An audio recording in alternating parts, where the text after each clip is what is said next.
All right. My name is Lucy Lund. As Ashley stated, I am the Executive Director for Self-Directed Services.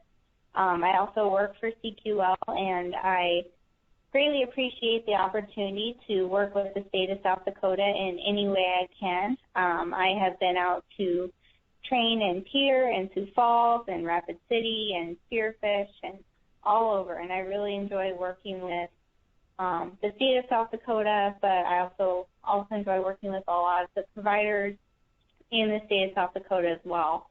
I'm very excited about the opportunity to talk about how the new home and community-based settings waiver guidelines and expectations tie very well into a lot of the things, the personal outcome measures and the basic assurances that are included within CQL guidelines, but also forward-thinking concepts of how education and application and choice can really help address these expectations set forth by CMS, but also create the expectation for individualized support.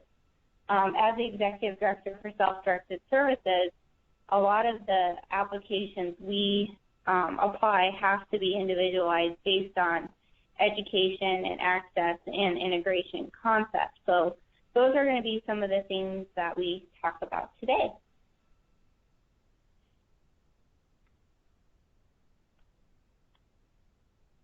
The requirements that are set forth by the Home and Community-Based Waiver Settings Rule come from CMS, and this training is part of the statewide transition plan set forth by the state of South Dakota and covers the implementation expectations and training guidelines that the state of South Dakota is going to set forth as part of their transition plan to ensure key aspects of the home and community-based waiver setting plans and requirements are put in place. The topics that I'm going to cover today are that people supported will have access to food and that the setting is integrated and supports full access to the greater community. So we're going to be basically talking about access, integration, and choice. Those are three key themes to keep in mind as it relates to these two major concepts, but the settings rule overall. To break down the training for each of these topics, I'm going to look at and talk through education on that settings plan guideline, how it applies, and the documentation that's required. As Ashley stated, if you have questions as I present, don't hesitate to make note of those, add them to the comments, but we will also have time at the end to discuss.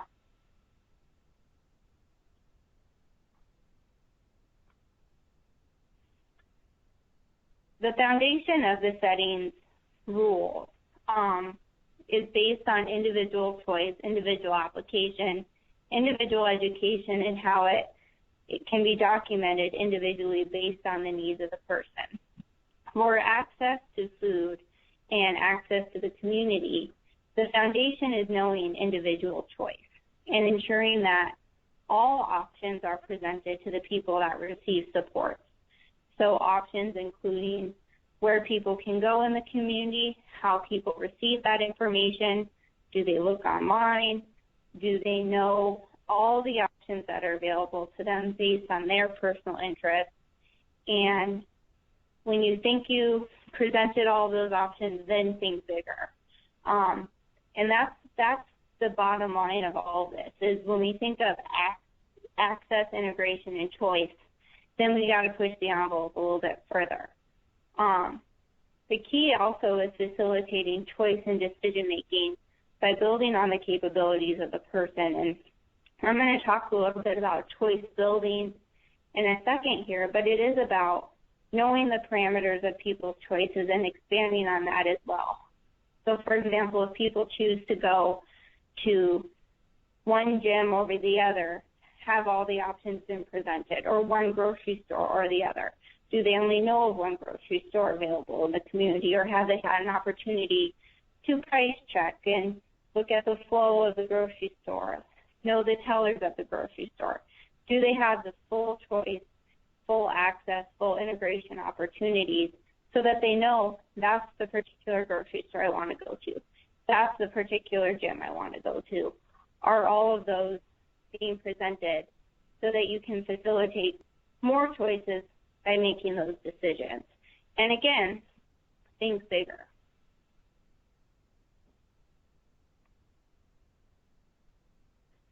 Due process, choice building, and promoting decision-making builds on what I discussed further, but knowing the expectations of the settings rule in access to food in the community before any rights can be denied or any limitations can be set forth to limit access to food or access to the community, one must begin with the full promotion of rights for people that receive support. And clear evidence of all least restrictive options must have been set forth initially. Adding restrictive components can only be put in place when deemed necessary. And that's a key point to keep in mind as it relates to documentation surrounding access to food in the community. Because if any restrictive components need and have to be set forth, clear documentation of the need, stating procedures, and review must be included. So the review must occur over a scheduled period of time.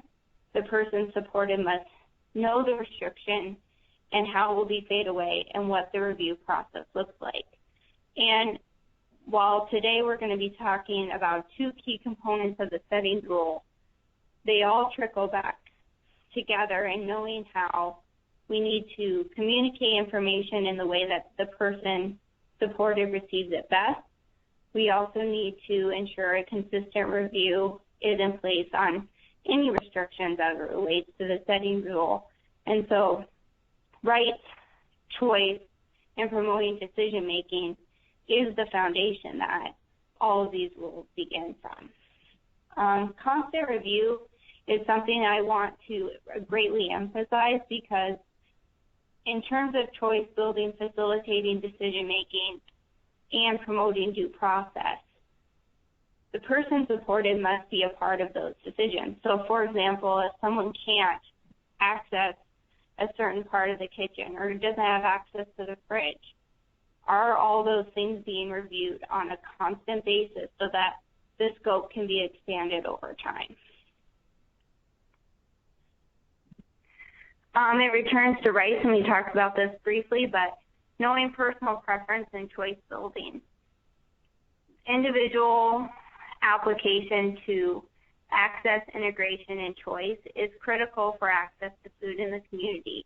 Knowing people's individual definition and preferences surrounding access to food and access to the community is critical so that individual support can be built. That's where the personal committers can really tie into knowing rights, knowing people's individual preference to accessing their home, areas of the home, and then where they would like to go in the community is a good tool to get those individual definitions and then apply it and build in terms of expanding on people's choices and knowing where they like to go and how they like to access their home.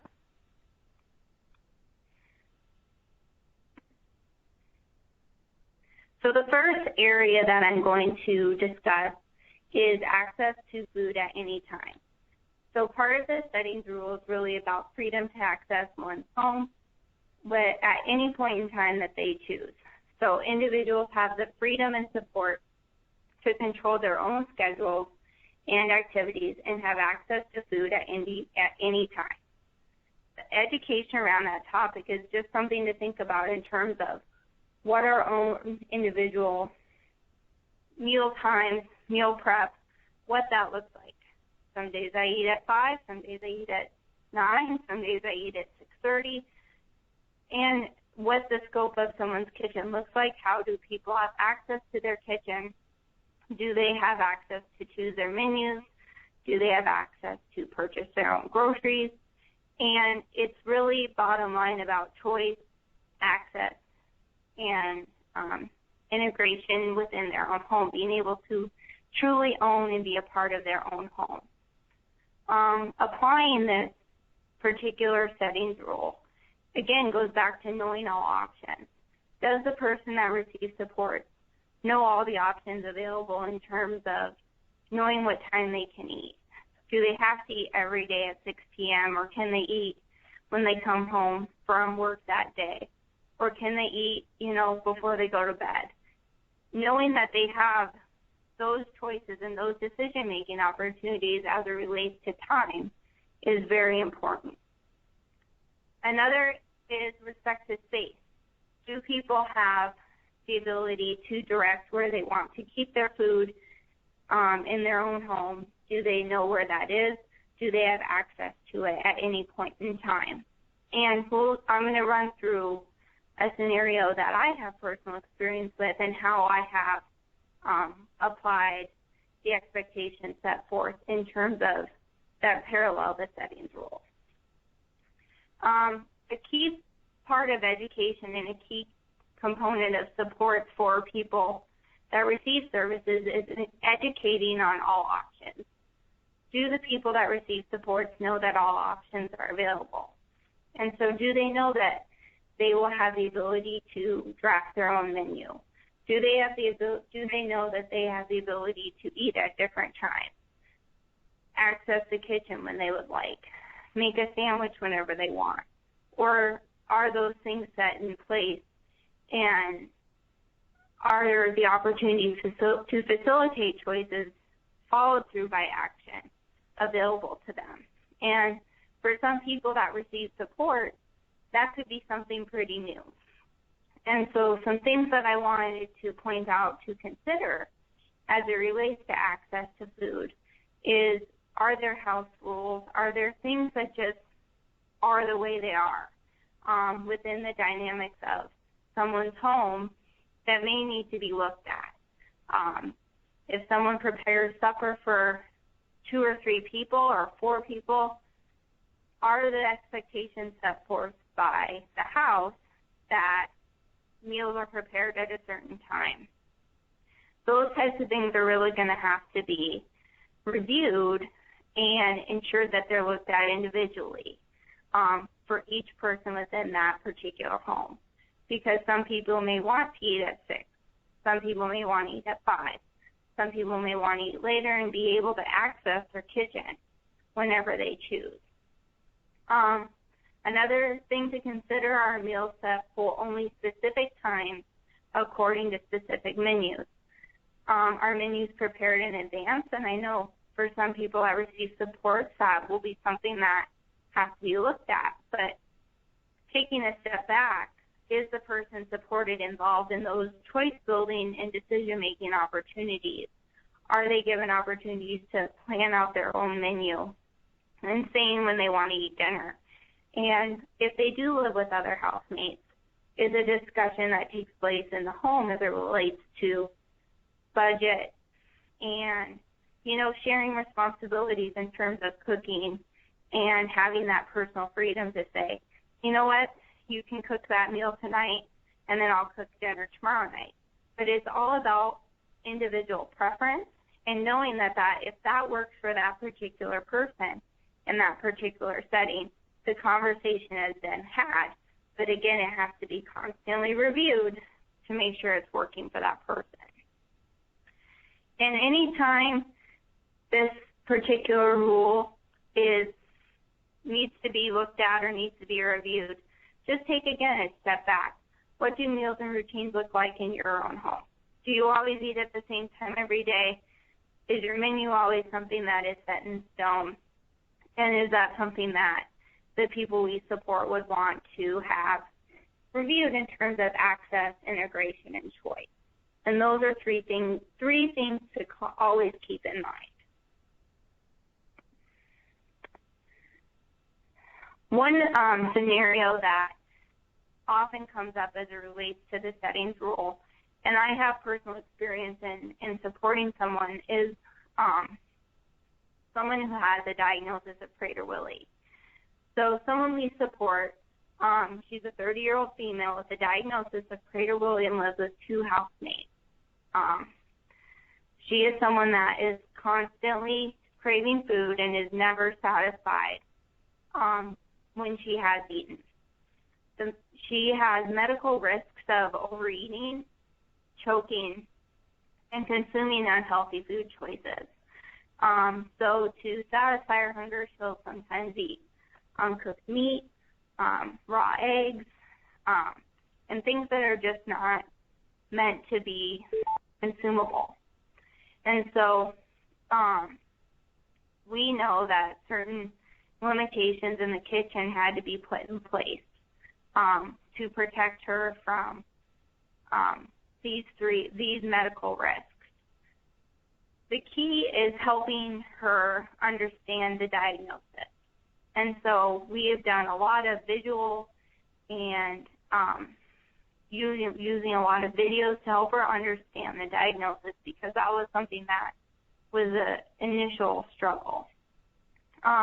Participating in medical appointments and sharing those risks with her and her doctor. Having her be a part of those conversations is essential. And while access to food is often thought of in terms of the kitchen, it can be much broader in terms of knowing the implications and medical diagnoses of someone who may not have that full access, that full integration within their own home and the choices available to them.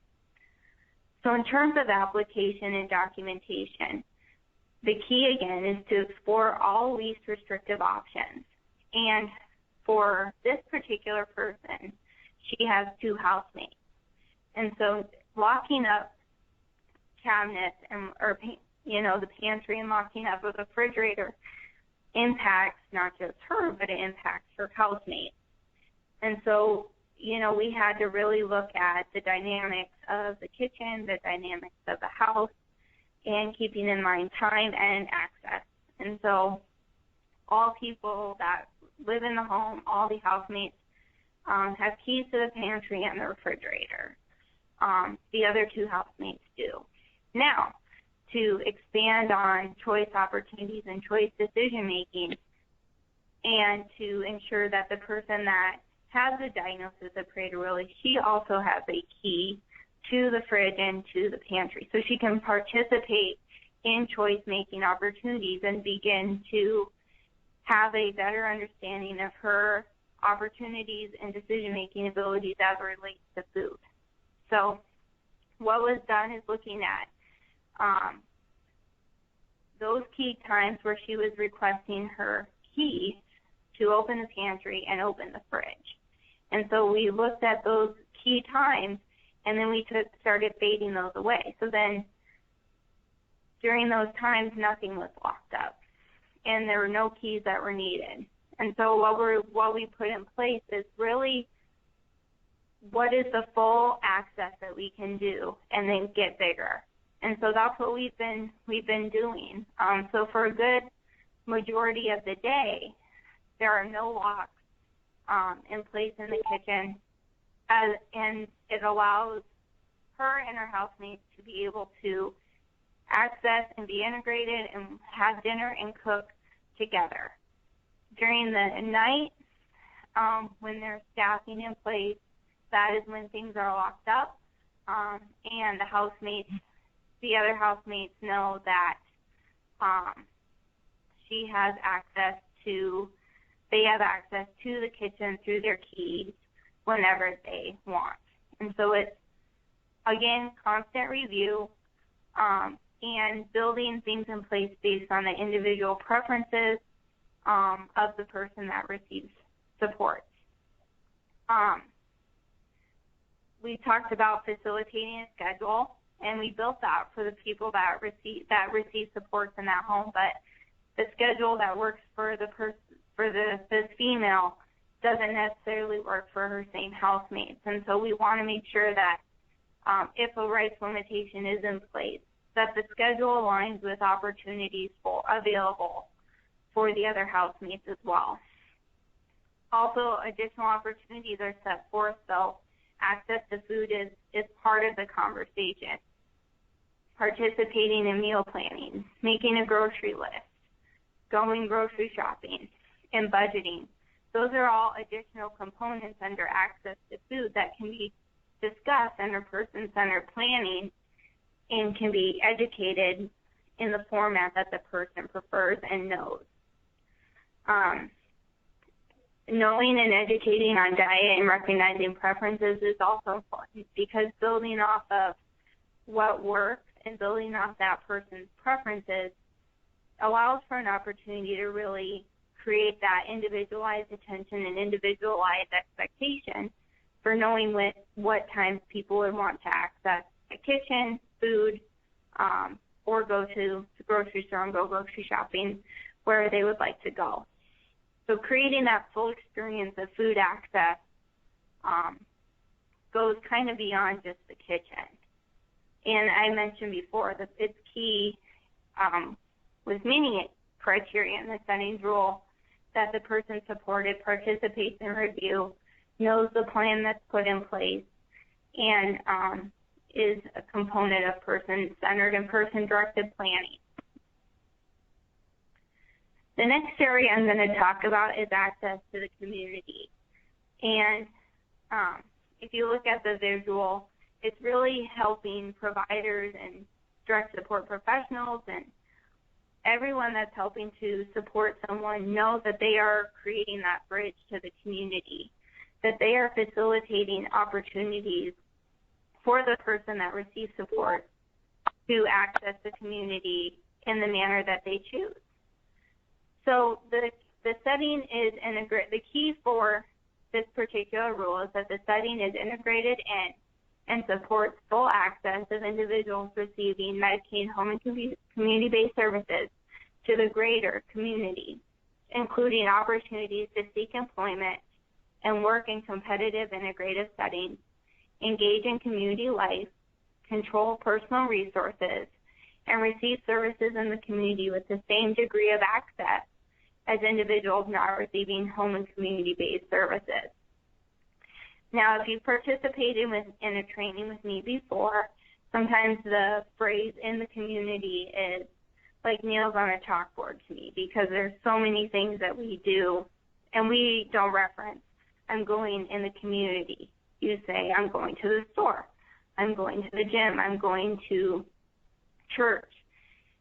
Creating that access and creating that language is a key part of access.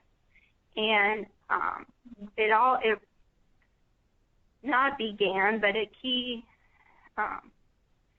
forward movement, if you will, as it relates to access to the community for people with intellectual and developmental disabilities was the Olmsted Supreme Court decision, where restrictive opportunities or restrictive measures put forth for people to access the community could not continue to occur. And Olmsted was a building block to the CMS home and community-based waiver settings rule. And knowing that the expectation for integration and inclusive services is key to the settings rule, not just access, but the expectation for people to find the meaningful employment and develop ongoing community-based relationships is all about creating those bridges. It's all about facilitating those relationships. So application for this particular rule, again, goes back to knowing all options that are selected by the person. Where I like to go in the community is very different than where other people I know like to go. And by promoting integration, we can only continue to build off what works and build off the choices that people make and the positive decision making that they're making is by knowing what their interests are. People won't continue to facilitate choices and facilitate opportunities to go where they want to go if it doesn't hold value to them. So we have to promote integration that is based on the preferences of the person. Promoting interaction, again, that's based on the preferences of the person. Knowing that we have to help facilitate transportation and community resources. As a fellow provider, I know those are two key components to access to the community. In terms of transportation, what other options are available to people that receive support? Can we look at public transportation? Can we look at people that start going to the same place, and that's where some social roles can start to be built? Are we creating those community resources so that access to the community is not reliant on just one person, just one provider, but it's part of a kind of culture shift to ensure that people that receive supports and people with intellectual and developmental disabilities have the scope of a full world. Once we know the options based on the preferences of the person, and again, this is where the personal outcome measures can be valuable in knowing someone's definition. It's giving people education on those options. So knowing, okay, if you want to go to church at this time, we got to look at the bus schedule. If you want to go to the gym during the day, maybe you can ride with this person. And it's having that conversation, not necessarily behind the scenes, creating those background supports, if you will, but really being upfront and honest in terms of the supports being provided and educating on those options for the people that receive services. And it goes back to facilitating choices and action. I'm going to talk in a little bit about social roles, but social roles cannot be built unless we know people's preferences. So social roles are about impact and expectation. So people have social roles as a key component under my world of the personal outcome measures, but social roles by definition are knowing that I have a stake, a role in the community where I know that if I did not show up, people would know I was gone. It could be at a club membership, it could be at a church, it could be having some type of responsibility that I know I have a role and I have something to contribute to that group or to that person or as a volunteer. But social roles can't be defined, they can't be built until you know what people like. You can't build social roles until you know where people like to go. And so for some people, their social roles are built in their faith. Some social roles are built in their sports interests, their hobbies, their volunteer efforts. But they all have to be individualized and based on individual preferences. And for some people that we support, we don't know based on them telling us. And so you have to look at those places in the community where people really have light up moments, where people get excited and where people are the happiest. And so you build off of that. You build off of those kind of choice and decision-making efforts in a different manner. You look at them in terms of, this is where someone was really happy, really alert, really upbeat, smiling all the time. Maybe that's somewhere we should go back to. Maybe we can start looking at friendships. Maybe we can bring that group coffee. Maybe we can make them breakfast. And so really looking at choices available, decision-making opportunities available, but building off of what works and where people have the greatest joy. Looking back at education, helping people that receive support, knowing what clubs, groups, and community resources are available is essential as well. We talked about how social roles are a component of the personal outcome measures under my world, but what is the overall scope of the world of some of the people that receive support? Is their world very small, or do they have a full and integrated relationship with the community that's built on access and choice? And when you think they do, think bigger. And again, it's about making that world bigger. And that's why I use this visual to think, okay, we are a small dot in the state of South Dakota. Let's get bigger and bigger and bigger and think of how technology and how creative opportunities can be built. So bridges can start to be formed. And that's what direct support professionals are going to be charged with doing. That's an expectation of the position. And so we, as providers, need to give direct support professionals tools to be those networkers, to be those bridge builders, so that they know how to do that, because we have to provide education to the people that we support, but we also have to provide education to the supports as well. So learning those techniques of introduction, handshakes, and how to access the community is something that is important to not only look at in terms of providing education and the method that works best for the person that receives support, but also for direct support professionals as well. In terms of social roles, another consideration and something to look at is how can supports be faded away? When someone begins developing those relationships and creating that social role, does someone that receives supports always need to have a direct support professional with them when they're handing out bulletins at church or when they're volunteering at a nursing home? Are there opportunities to fade supports away as people begin to create their own greater personal responsibility, have that more immersed stake in what they choose to do? And that can be very empowering, and again, builds on different choices and builds on different decision-making and empowerment opportunities.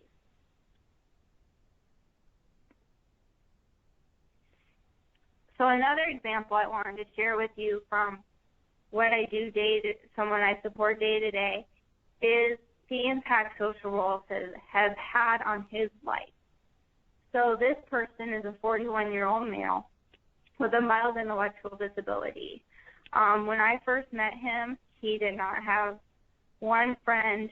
He was very lonely, didn't want to really work on anything. He didn't want to work on goals, just maintain status quo. And so using the personal outcome measures or any preferred interest survey, I learned that he loved firefighters. When he didn't have support staff, he was always studying firefighting. And I learned through the personal outcome measures interview, his dream was to be a firefighter. So he didn't really want to work on cooking, hygiene, bathing, budgeting, maintaining his home, just had nothing to do with it. So I knew what his interests were. I knew that his interest was to someday be a firefighter. And so not even 5 blocks down the road from him was a local fire station. Got him connected with the local fire station by just saying, I support someone. His dream is to be a firefighter. Could he get a tour someday? And so that's how it all started. And he started seeing that, these guys have to keep the fire station clean. These guys have to cook every day. These guys have to maintain the budget, because he started hearing about the budget for the local fire station on the news. And so anything that was a little bit of a hurdle for him could be bridged. And it was this relationship with the fire department that really began to expand his world. So now he visits the fire station really 4 times a week. He goes over for supper. He attends their meetings. He has done some ride-alongs. But it's really about friendship. And when he went on his honeymoon not that long ago, they all wondered where he was. And that is to say the people that were invited to his wedding didn't know where he was. And that's that relationship. That's, if I wasn't there, would I be missed? The biggest thing that I have noticed from his social roles and what happens when people have access, have integration, have choice, is confidence. And, that goes back to that right to risk and baiting supports. It's really about creating those personalized, individualized, and preferred relationships. Through his confidence, he met a girl. They dated for over a year. They just had a wedding that held 300 people. And, you know, it really is a demonstration that one key connection changed his life. Now, the fire station isn't where he met his girlfriend, but having that access, having those supports to know the preferences for him was critical. And once you start creating those relationships, then you can start recognizing and documenting emerging natural support networks, because those are facilitated through social roles, they're facilitated through access to the community, and they're facilitated based on knowing the person best.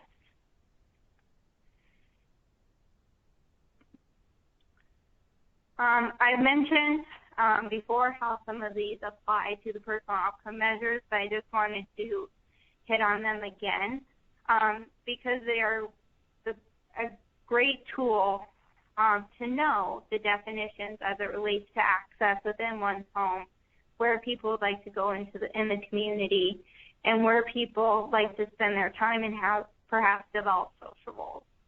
So the ones that tie most relevant to these particular settings rules are people are connected to natural support networks. Who are those networks of family and friends and relationships and associations that can be built on to create greater access to the community? People use their environments. Where do people have access to all environments within their own home as it relates to access, integration, and choice, and access to food? People living in integrated environments, people interacting with other members of the community, and people performing different social roles. When I train on the personal outcome measures, I talk about how my world builds on each other. So by people interacting and living in integrated communities, you have the opportunity to really expand on those opportunities to facilitate social roles. If people's world, people that receive support's world is small, you don't have the opportunity to create that greater bridge, that greater network, and create that real ripple effect. And so finding ways to build bridges based on knowing people's preferences is a key part of access to the community. So how do we know the supports to build? So the supports to build for people that receive supports are necessary to be individualized based on people's preferences. So since the foundation for knowing access to food and to the community is based on choice and rights, a good rights assessment can be very helpful in knowing what foundation to begin from. I've mentioned this previously, but a personal outcome measures interview or any quality of life interest survey that can help demonstrate what people's preferences are is essential to knowing people's definition as it relates to access, and people knowing where they'd like to go and who they'd like to spend time with, because it is not the same for everybody. We know what supports to build based on clear demonstration of the record of need. So as I mentioned, documentation is critical. And so for the example of JW as it related to building supports around her diagnosis of Prader-Willi, the record of need was based on health, knowing that she had chokes, knowing that she had consumed food that was unsafe. Knowing those key records of need then demonstrated what restrictive measures needed to be put in place, but again, looking at the least restrictive option initially, and then once a restriction is put in place, fading it as much as possible to create the greatest access. Initial collection of data and measure effectiveness, I walked through this with you as it related to the example. We knew certain times that the kitchen could be unlocked, if you will, the fridge, and pantry. We knew those times. We knew that what times the key were being used. We knew dates and time restrictions that have been applied. And we need to ensure that time limits for review are put in place so that it's that constant review for people that receive supports. It's part of an ongoing conversation. It's not a plan that's tucked away in a drawer and reviewed annually. It's looked at on a regular basis. And then ensuring that the person is involved, that they have agreed to the restriction, how they know that these supports are put in place and opportunities for fading are available to them. Record and documentation. So I've talked about education surrounding each particular settings rule. I've talked about applications, but another key component is documentation. I really think person-centered planning and person-centered documentation is critical to reflect the individual preferences that are set forth by the people that receive support. We need to ensure that the person supported knows the plan, and that's, again, a theme throughout the settings rule. Plans are generated specific to the person and applied to training in a person's specific capacity. So I won't train on social roles for each person in the same way, because each person has different social roles. Each person has different access and expectations for access as it relates to food and the dynamics of their house. So while the plan needs to be person-centered, training must also parallel that and be person-centered as well. Application and documentation. So again, the person knows the plan, but they know how it's going to be implemented, and they know how it will be reviewed. Data tracking must apply to the person's learning style. So knowing if people prefer counting, for the person that we discussed as it relates to access to the kitchen, we kept a clock that she knew how to read in the kitchen, and we always looked at how we expanded that time, because for her, visually seeing the clock expand was incredibly important. For some people, being a part of the documentation and goal review process is important. And there are so many untapped resources as it relates to technology that can be that great conversation, that great visual tool for people to support, people that receive supports to be a part of. As it relates to recording and documentation, it's always important to celebrate success along the way. So if people are creating social roles, if people have greater access, more integration opportunities, and are, really building on various choices, it's important that we celebrate that.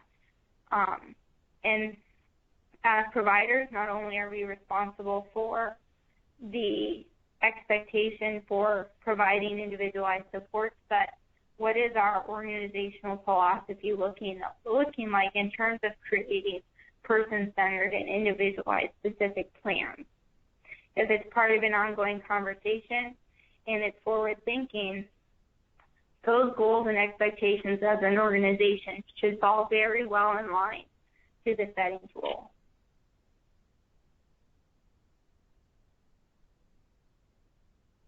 So for the state of South Dakota, as it relates to access to food, where you guys are kind of at in terms of South Dakota policies and the transition plan's next steps, is the expectation currently is individuals are available to choose what time and where to eat. Individuals are able to make or request an alternative to any planned meals within their resources. And again, that's part of that broader expectation of access. So knowing people's budget, clipping coupons to ensure you're being smart at the grocery store, but having that full scope of conversation.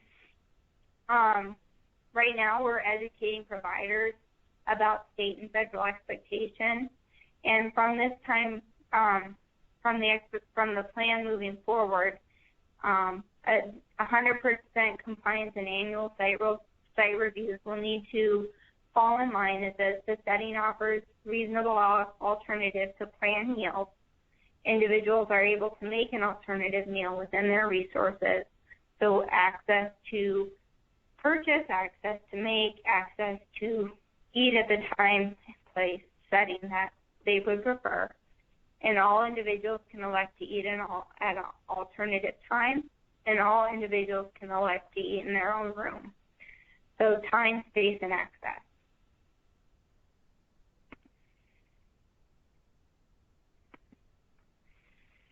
With respect to next steps as it relates to access to the community, the expectation is providers facilitate access to community activities and events. Right now, we're educating providers on state and federal expectations, collaborating with stakeholders and providers to perform further analysis. What is still needed? What can help? What supports are needed so that providers and that are able to be successful as it relates to community access. Increase provider knowledge of the use of natural support. And that relates back to looking at the right to risk and baiting supports and creating those social roles so that people have opportunities to fade supports away as they have those established community connections. An additional expectation is providers arrange supports for an individual to work or volunteer in an integrated setting when an individual is interested in working or volunteering. So again, we're working on education and changing waiver eligibility for earned income. So again, this is where the setting, we talked about two key components of the settings rule, but there are themes throughout the settings rule as it relates to access, integration, and choice.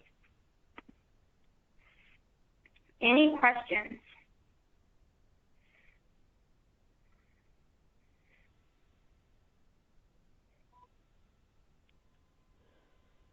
If anyone thinks of questions afterwards, too, when you get back and start reviewing the information, you can email myself, and I can get a hold of Lucy as well.